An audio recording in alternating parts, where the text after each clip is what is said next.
Naam, tuko mjini Nanyuki, kaunti ya Laikipia, ambapo tuko nje ya ofisi ya CDF Laikipia Mashariki. Tutaweza kuongea na baadhi ya wakazi wa eneo hili watueleze maoni yao ni yapi kuhusiana na kuzinduliwa ofisini kwa naibu wa rais Rigathi Gachagua. Ukianza kwa majina yako? Yes, kwa majina naitwa Jesse Abuhi. Mimi mkaaji wa Salama. Na sisi wakati tulifika siku ya leo, tulikuja kutoa maoni yetu sisi kama wakaaji wa Laikipia. Tulipofika hapa, tulipata already forms zilisainiwa usiku. Sasa tukafika tukajiuliza sisi wenye tulikuwa na labda maoni tofauti na wenye walisaini usiku, haki yetu iko wapi? Tukafika kujiuliza ni kwa nini watu serikali, hatujui kama ni serikali ama ni mtu binafsi anataka kuburudozi hii kitu, watu wa vote yes. Asante. Shukrani. Tupate mwingine, ukianza kwa majina yako. Kwa majina naitwa Reina Wahome Marangi. Mimi ni mpangaji wa Laikipia na tuna huzuni mwingi sana juu ya our leaders.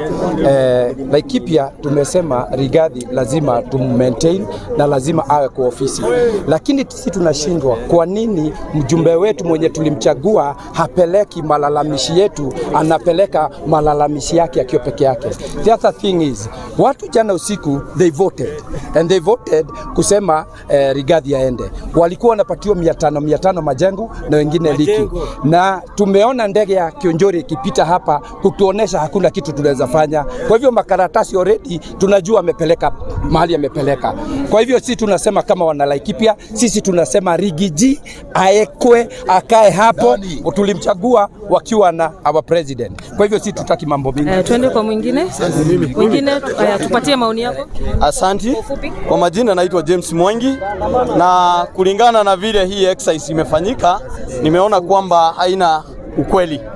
Ya kwanza, ile kitu ningeomba na peana hii ujumbe kwa Rais wa Jamhuri la Kenya William Ruto kwamba aweze kulegesha IEBC na ili mwananchi aweze kupeana maoni yake vile ambavyo angependa. Manake hii tukiangalia ni kwamba maoni ya mwananchi inahalalishwa. So mimi sina mengi, ningeomba tu turudishiwe IEBC ili mwananchi aweze kupeana maoni ambaye ni yake na ambaye ni halali.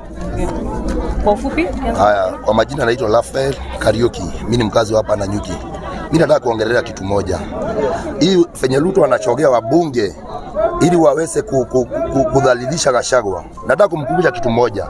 Ile moto anaenda kuhakisha hii Kenya, sidhani kama itasima. Maana Gachagua ni mtoto wetu na sisi ndio tulimchagua. Na tulimchagua kwa sababu ya Gachagua. Sasa tulimchagua kwa sababu tunampenda sana. Ruto asifikirie tumesahau maneno yake. Tunajua maneno yake yote na achunge sana, maana ile moto atahakisha, atajaribu kusima ikose kusimika. Hiyo ndio message na afikiwe na hiyo message. Dakika moja kijana tukifunga. Kwa majina naitwa Mogi wa Gai. Mimi ni jenzi wa hapa Nanyuki, Laikipia. Na ile jambo tunauliza wabunge tangu lini ile mambo haina priorities ndio wanapeleka bunge? Tuko na mashida mingi, hospitali zetu hazina dawa, barabara zetu ni bofu, vijana hawana kazi. Hiyo ndio NHIF walipeleka ikakuja kwa SHA, hata haifanyi kazi. Na sasa wamekaa tu hivyo wakaona watoe Rigathi. Wanafaa waanzie na Ruto mwenyewe kwa sababu yeye ndiye ameuza nchi. Sawa, shukrani. Na hiyo ni baadhi ya maoni ya wakazi wa eneo hili, na kumekuwa na vurugu kutoka asubuhi mpaka saa hii. Na tuweza kukita kambi hapa siku nzima tuweze kuona vile zoezi hili litaenda na mbele. Kutoka kaunti ya Laikipia, jina langu ni Sharon Konge, nikirudisha kwa studio.